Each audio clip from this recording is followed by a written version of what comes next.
నేను ఏదైనా ఒక చిన్న ఆనకట్ట కడితే ఇంతమందికి ఉపకారం చేశాను అనుకుంటానే, ఇన్ని నక్షత్రాల్ని రూపకల్పన చేసిన భగవంతుడు ఎంత కష్టపడి ఏర్పాటు చేశాడు.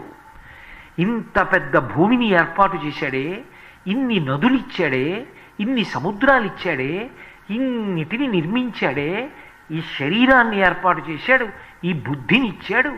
ఇన్ని ఇచ్చిన వాణ్ణి సంతోషపెట్టాలిగా. నాకెవడైనా ఉపకారం చేశాడనుకోండి, ఆయన సంతోషించేటట్టుగా నేను ఏమైనా చెయ్యాలిగా. మరి భగవంతుడు నాకు ఈ శరీరాన్ని ఇచ్చాడుగా, ఈ బుద్ధిని ఇచ్చాడుగా, వాక్కునిచ్చాడుగా, ఆయనేగా ఇన్ని నదులు సృష్టించాడు, ఆయనేగా ఈ భూమిని ఏర్పాటు చేశాడు, ఆయనేగా ఇన్నిసార్లు భూమి పండేటట్టు చేస్తున్నాడు. ఆయన సంతోషించడానికి నేనేం చెయ్యాలి అన్న ఆలోచన వచ్చింది కాటన్కి. వెంటనే ఆయన అనుకున్నాడు, నేను భగవంతుడు సంతోషించేటట్టు బ్రతకడం అంటే మనిషిగా బ్రతకడమే. మనిషిగా బ్రతకడం అంటే ఏమిటి? ఎవడెలా పోయినా నీ సంతోషిస్తే చాలు అని కాదు, ఎవడు కష్టంలో ఉన్నా ఆదుకోవడానికి నేను ముందుకెళ్ళడమే, అంతే. అది కాటన్ జీవితాన్ని మార్చేసింది. గబగబా ఓడలో కిందకెళ్ళాడు. కిందకెళ్ళి వాళ్ళ మత పవిత్ర గ్రంథాన్ని అడిగి తీసుకుని చదువుకున్నాడు. ఇక అక్కడి నుంచి మీరు కాటన్ జీవితాన్ని ఎప్పుడైనా ఆయన జీవితాన్ని పరిశీలించండి. ఎక్కడ ఎవరు ఆపదలో ఉంటే అక్కడికి వెళ్ళేవాడు. ఒకప్పుడు విశాఖపట్నంలో సముద్ర తీరంలో తిరుగుతున్నాడు. తుఫాను వాతావరణం, కొబ్బరి బొండాలు అరటిపళ్ళ గెలలతో ఓ మాదిరి నౌక వచ్చింది. ఆ కెరటాల్లో కొట్టుకుంటూ అది బండరాళ్ళకేసి కొట్టుకుంటోంది. కొంతమంది దొంగలు పెద్ద బృందం కింద ఏర్పడి దాని చుట్టూ నిలబడ్డారు. నిలబడి పెద్ద పెద్ద కేరింతలు కొడుతున్నాడు. ఎందుకని అంటే అది బద్దలైపోతే ఓడ, అందులో ఉన్న వాళ్ళందరూ పడిపోతే వీళ్ళ కర్రలు పెట్టి వాళ్ళని ఒడ్డెక్కకుండా చేసి ఆ కొబ్బరి బొండాలు అరటిపళ్ళ గెలలు తస్కరిద్దామని, దొంగతనం చేద్దామని. ఇంతకన్నా పశుతత్వం ఇంకొకటి ఉంటుందా? ఒక లేడిని వెంటాడిన పెద్ద పులిలా ఓడలో వాళ్ళు ఒడ్డుకి రావడానికి వీలు లేకుండా, వాళ్ళు దిగడానికి వీలు లేకుండా ఓడ బద్దలైపోయి మునిగిపోవడానికి వాళ్ళని కర్రలు పెట్టి అదిలిస్తున్నారా? ఓడ బద్దలైపోతే కొబ్బరి బొండాలు ఎత్తుకుపోదామని చూస్తున్నారా? నా ప్రాణం పోయినా పర్వాలా, భగవంతుడు సంతోషించేటట్టుగా నేను ప్రవర్తిస్తా, ఇప్పుడు నేను మనిషిగా బతకడానికి నాకు అవకాశం వచ్చిందని ఒక పెద్ద దుడ్డు కర్ర తీసుకుని వెళ్ళాడు కాటన్. పెద్ద పెద్ద కేకలేస్తూ ఒక్కడే వాళ్ళందరినీ అదిలించి వాళ్ళనందరినీ తరవడం మొదలెట్టాడు. ఎప్పుడైతే వాళ్ళ పక్షాన ఒకడు ఒడ్డును దొరికాడో వాళ్ళందరూ కూడా దిగొచ్చారు. దొంగలందరూ పారిపోయారు. ఏదో ఓడ దక్కింది. ఓడలో ఉన్న వాళ్ళందరూ పరమ సంతోషం పొంది కాటన్ దగ్గరికి వచ్చి కాటన్ అభినందించారు. కాటన్ పొంగిపోలేదు. చాలు, ఇవాళ నా జీవితంలో నేను భగవంతుడు సంతోషించేటట్టుగా బ్రతికా, చాలు నా జీవితానికి అనుకున్నాడు. ఆ తర్వాత కాటన్ ఆనకట్టలు కట్టినప్పుడు ఆయన పడినటువంటి కష్టం, ఆయన ఈ దేశంలో ఉన్న రైతులు సంతోషంగా ఉండాలని ఆయన పొందిన పరివేదన అనన్య సామాన్యం. ఆ తరువాతి కాలంలో ఒకప్పుడు ఆయన కోనసీమలో గోదావరి నది మించి పడవలో వెడుతున్నాడు. వెడుతూ ఒక ఒడ్డున దిగి నడిచి వెడుతున్నాడు. ఒక బ్రాహ్మణుడు సంధ్యావందనం చేస్తున్నాడు. సంధ్యావందనం చేస్తూ కాటన్ ఋషయే నమః అన్నాడు. ఆయనకి వినపడింది. ఆయనకి సరిగా అర్థం కాలేదు. ఏమిటి కాటన్ ఋషయే నమః అన్నాడు? ఏమిటి కాటన్ అన్న మాట అర్థమైంది నా పేరేనని, ఆ మిగిలింది ఏమిటో అర్థం కాలేదు. అక్కడ ఉన్న ఇంకొక ఆయన్ని పిలిచి అడిగాడు. ఆయన ఏమన్నాడని అడిగాడు. మీకే ఆయన నమస్కారం చేస్తున్నాడు తలుచుకొని. ఆయన కాటన్ అని అతనికి తెలియదు ఆ బ్రాహ్మణుడికి. మీకే నమస్కారం చేస్తున్నాడు అన్నాడు. ఆయన తెల్లబోయి వెళ్ళి అడిగాడు, ఎందుకు నాకు నమస్కారం చేశావు? సంస్కృతంలో కాటన్ ఋషయే నమః అని ఎందుకు చెప్పావని అడిగాడు. ఆయన అన్నాడు, ఋషి అంటే ఎవరు? లోకము యొక్క క్షేమం కోసం తపించేవాడు, లోకము యొక్క క్షేమం కోసం కష్టపడేవాడు. నువ్వు కష్టపడలా? గోదావరి మీద ఆనకట్ట నిర్మాణం చేయలా? ఇన్ని లక్షల ఎకరాలు సాగులోకి రావడానికి కారణం కాలా? నా దృష్టిలో వాల్మీకి ఋషి అయినట్టే, వ్యాసుడు ఋషి అయినట్టే నువ్వు ఒక ఋషి. అందుకే నీకు కూడా నమస్కారం చేస్తూ సంధ్యావందనంలో నేను ఈ మంత్రం చెప్పానన్నాడు. అబ్బా, ఈ దేశ ప్రజలకి ఎటువంటి సంస్కారం, ఎటువంటి కృతజ్ఞతా లక్షణం అని సరార్థర్ కాటన్ తెల్లబోయాడు. మనిషికి ఇవ్వడంలో సంతోషం ఉంటుంది. అందుకే the hands that give are holier than the lips that pray అంటుంది మదర్ థెరీసా. ఇచ్చే చేతులు అంత పవిత్రం. ఒకరి యొక్క కంటి నీరు తుడవడం కోసం ముందుకొచ్చిన చెయ్యి, ఓదార్చడానికి చేసిన ప్రయత్నం, తన చుట్టూ ఉన్న వాళ్ళకి ఉపకారం చెయ్యాలన్న తాపత్రయం మనిషిని మనిషిగా నిలబెడుతుంది. అలా బ్రతికిన వాడెవరో ఆయన మనిషి. ఫ్లారెన్స్ నైటింగేల్ దీపం పట్టుకుని ఒక నర్స్ అయినప్పటికీ కూడా ఆమె రోగగ్రస్తులైన వాళ్ళు, యుద్ధంలో క్షతగాత్రులైన వాళ్ళకి సేవ చేయడం కోసం కష్టపడి ఎన్ని సంవత్సరాలు మంచం పట్టేసిందో తెలుసా ఆవిడ? 20 గంటల రోజుకి రోగుల్ని సేవ చేసేది అహరహం. అలా సేవ చేయడంలో ఆవిడ ఆరోగ్యం అంతా నశించిపోయి మంచాన పట్టేసింది. అయినా ఆవిడ బాధపడలేదు. మంచంలో ఉండి పుస్తకం రాసింది. నర్సుగా ఎలా ప్రవర్తించాలో ది హాస్పిటల్ అడ్మినిస్ట్రేషన్ అనో పుస్తకం రాసింది. ఆ పుస్తకం ప్రపంచమంతటి చేత ఆదరింపబడింది. ప్రఖ్యాతమైన అవార్డు అందుకుంది మంచం మీదుండి. ఆవిడ వెళ్ళిపోతుంటే హాస్పిటల్లో రోగులు ఆవిడ నీడ పడేది. చీకట్లో వెడుతున్నప్పుడు, ఇప్పుడు అలా దీపం వెలుగుతుంటే నేను వెడుతున్నాను అనుకోండి, నీడ పడుతుంది. అది జన్మ అంటే, అది జీవితం అంటే.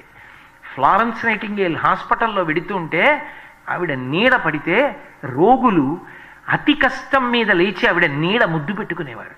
ఆవిడ్ని కాదు, ఆవిడ నీడని. ఆవిడ నీడ ముద్దు పెట్టుకున్నా చాలు, అంత సేవ చేసిన మహాతల్లి అని. అది జీవితం. ఎప్పటి ఫ్లారెన్స్ నైటింగేల్ ఇప్పటికీ తెలుసుకుంటారు. ఎక్కడో పుట్టింది మహాతల్లి, మార్గరెట్ ఎలిజబెత్ ఆవిడ పేరు. కానీ స్వామి వివేకానంద వెళ్ళి విదేశాల్లో ప్రసంగాలు చేస్తుంటే ఆకర్షితురాలైంది. నేను కూడా కష్టపడి సేవ చేస్తాను అంటే భారతదేశానికి రమ్మని ఆహ్వానించాడు వివేకానందుడు. భారతదేశానికి వచ్చి ఇక్కడి భాషలన్నీ నేర్చుకుంది. ఇక్కడి భాషలన్నీ నేర్చుకుని కష్టపడి పాఠశాలలు పెట్టి స్త్రీలందరినీ కూడా చేరదీసి పాఠాలు చెప్పి వాళ్ళందరినీ కూడా విద్యలో పైకి తీసుకొచ్చింది. నిన్ను నువ్వు సమాజానికి నివేదన చేసుకున్నావు, అందుకు నీకు నివేదిత అని పేరు పెడుతున్నాను. నిన్ను సోదరి అని భారతదేశం గౌరవిస్తుందన్నాడు వివేకానందుడు. సిస్టర్ నివేదిత అని పిలువబడింది. అటువంటి తల్లి చిట్ట చివర అద్భుతమైన పుస్తకాలు రాసింది.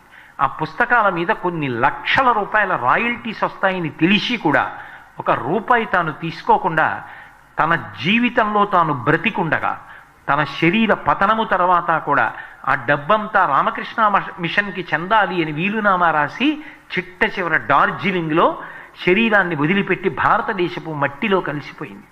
ఎక్కడ పుట్టిన మార్గరెట్ ఎలిజబెత్, ఎక్కడి భారతదేశం, ఎక్కడి సిస్టర్ నివేదిత, ఏమి వివేకానందుడు, ఏమి ఈ దేశ చరిత్ర, ఎటువంటి మనుష్యులు, 10 మందిని బ్రతికించడం కోసం అంత కష్టపడినటువంటి మహానుభావులు. మీరు తప్పకుండా చూడాలి. కాటన్ మ్యూజియంకి వెళ్ళి చూడండి. ఆ ధవళేశ్వరం బ్యారేజ్ కిందే ఉంది. ఆ రోజుల్లో ఆయన కష్టపడి కట్టినటువంటి విషయాలకి సంబంధించిన మ్యూజియం. అలాగే డొక్కా సీతమ్మ గారు మహాతల్లి ఇప్పటికీ పి గన్నవరం అక్విడెక్ట్ దగ్గర ఆవిడ ఇల్లుంది. ఆవిడ ఉన్న ఇల్లు రాత్రి లేదు, పగలు లేదు, ఆకలితో ఎవరొచ్చినా సరే అన్నం పెట్టడమే ఆవిడ జీవితం. ఆవిడ జీవితం మొత్తం మీద ఒక్కసారి అంతర్వేది తీర్థం చూడడం కోసమని బయలుదేరింది. పల్లకీలో వెడుతుంటే గోదావరి ఆనకట్ట మీదకి వచ్చేటప్పటికి పల్లకిని మోస్తున్నటువంటి బోయీలకి శ్రమ కలిగి పల్లకి దింపారు.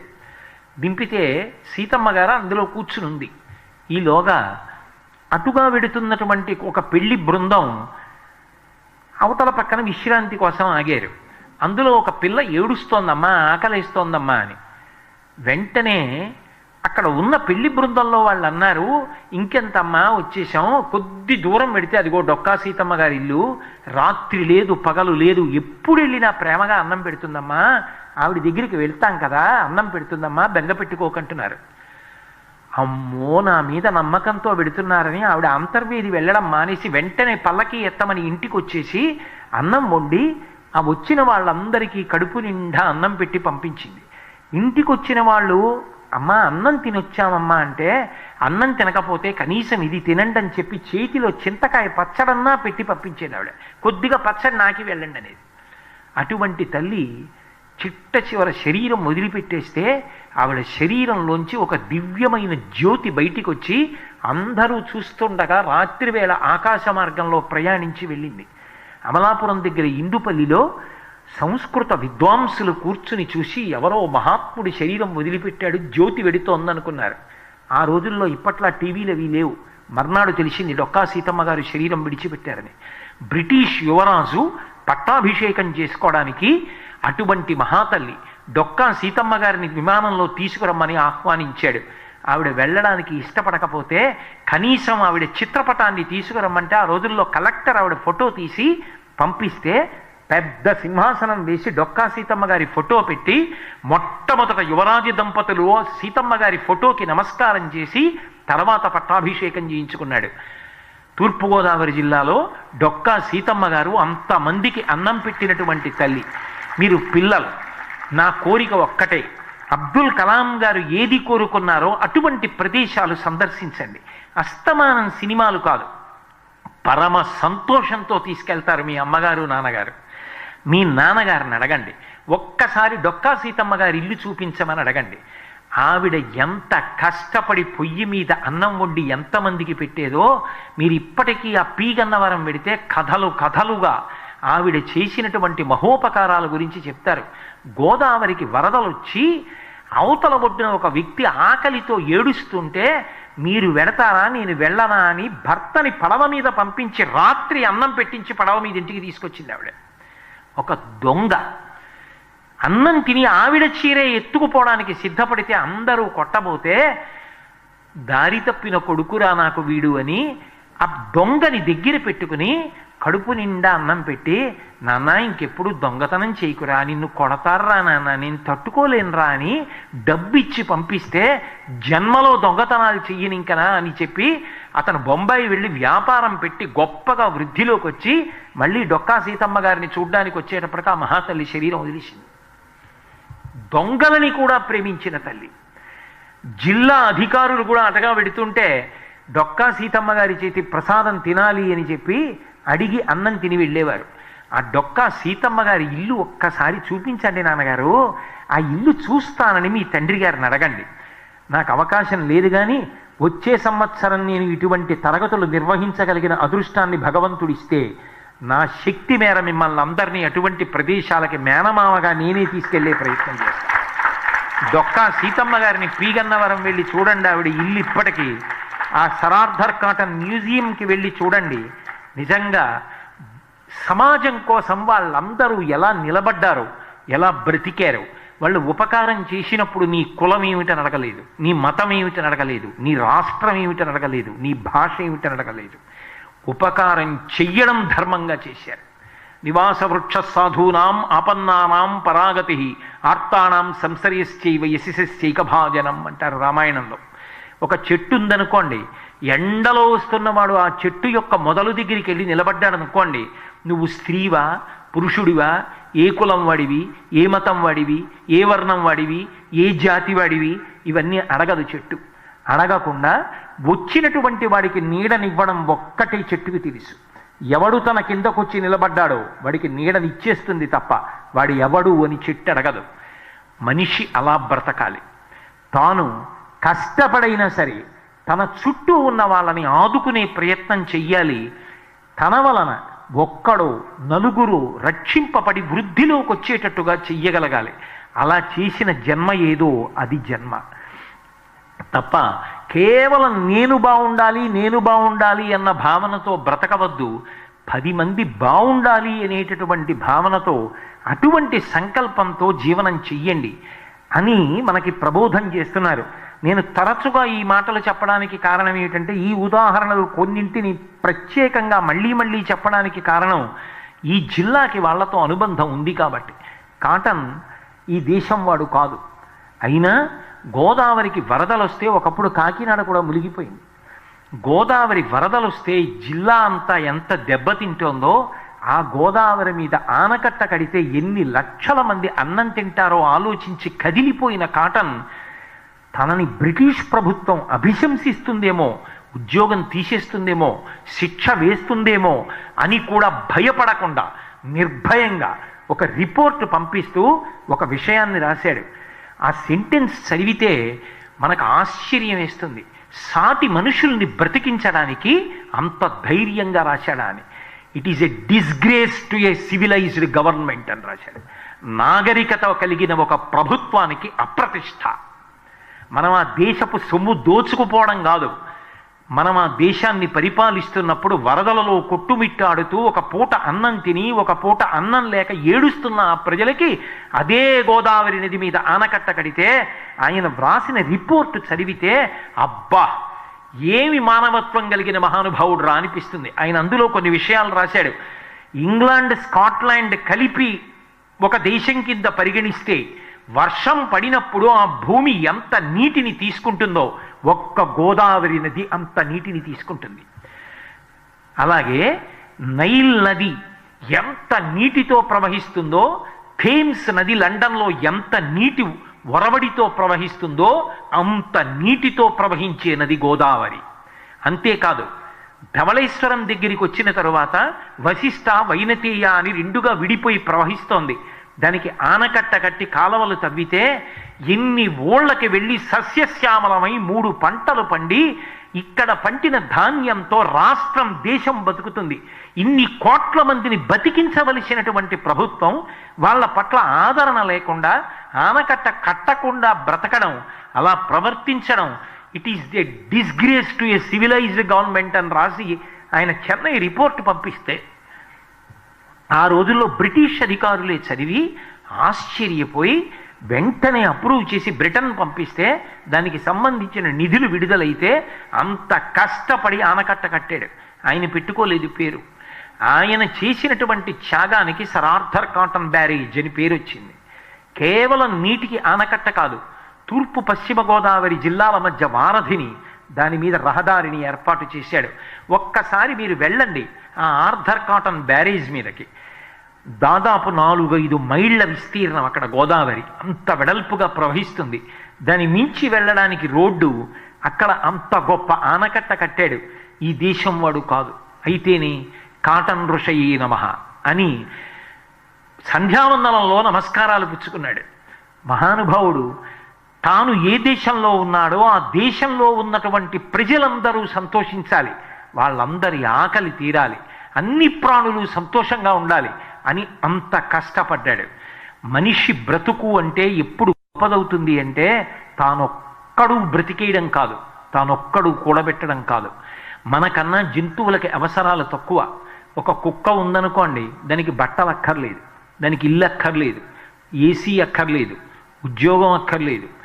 పిల్లలు తనంత తాను అన్నం తినడం అలవాటయ్యే వరకు మాత్రమే పెంచుతుంది. కానీ మనిషికి అనేకమైన అవసరాలు, అక్కర్లేని ఆశలు, ఎక్కడో 7 తరాల వరకు అర్థం లేకుండా 10 మందిని కొట్టి తీసుకొచ్చి డబ్బు దాచి దేశాన్నంతటినీ పాడు చేయడం. ఎప్పుడూ కూడా ఇద్దరిని జ్ఞాపకం పెట్టుకోవాలి. 10 మంది మేలు కోసం కష్టపడిన మహాత్ములు ఈ దేశానికి స్వాతంత్ర్యం తీసుకొచ్చిన వాళ్ళు. స్వాతంత్ర్యం వచ్చిన తరువాత ఈ దేశాన్ని అహరహం కాపలా కాస్తూ 0 డిగ్రీస్ కన్నా కిందకి వెళ్ళిపోయిన సెల్సియస్లో ఈ నీళ్లు ఇలా వంపితే మంత్స్ అయిపోయేటటువంటి చలిలో తుపాకులు పట్టుకొని తిరుగుతున్నటువంటి సైనికులు, వీళ్ళిద్దరికీ మనమందరం రుణపడిపోయాం. వాళ్ళు అలా కాపలా కాస్తున్నారు. వాళ్ళందరూ జీవితాలు త్యాగం చేశారు. అరబిందో జీవిత చరిత్ర చదివితే స్వాతంత్ర సంగ్రామంలో ఒక్కొక్క యోధుడు ఎంత కష్టపడ్డాడో అర్థమవుతుంది. తారు పూసిన డబ్బా గదిలో పెట్టేవారు.